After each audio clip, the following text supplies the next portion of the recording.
This is a historic and an emotional moment for all of Andhra Pradesh, sir. ఆంధ్రుల కలల రాజధానిగా అమరావతికి చట్టబద్ధత కల్పిస్తూ అమరావతి ఆంధ్రప్రదేశ్ కు ఏకైక రాజధాని అని ప్రస్తావిస్తూ దేశంలోనే మొట్టమొదటిసారిగా రాజధానిని నిర్మించే ఈ చారిత్రక ఘట్టంలో అమరావతి బిడ్డగా ఈ సభలో ప్రసంగించడం నాకు అదృష్టంగాను గౌరవంగాను భావిస్తున్నాను. రాజధాని నిర్మాణం కోసం త్యాగం చేసిన రైతన్నలకు వందలాది రోజుల దీక్షతో శాంతియుత ఉద్యమం చేసిన మహిళా తల్లులకు హృదయపూర్వక కృతజ్ఞతలు తెలియజేస్తా ఉన్నాను. సార్, నేను ఇక్కడ చాలా బాధతో కొన్ని విషయాలు చెప్పాలనుకుంటా ఉన్నాను. ఇది రాజకీయ విమర్శ కాదు సార్.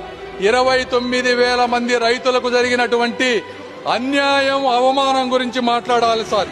ఈ సభలో ప్రస్తావించలేని వ్యాఖ్యలతో మహిళలను ఇబ్బందులకు గురి చేశారు. మేకులతో ఉన్నటువంటి లాఠీలతో వారిని కొట్టారు సార్.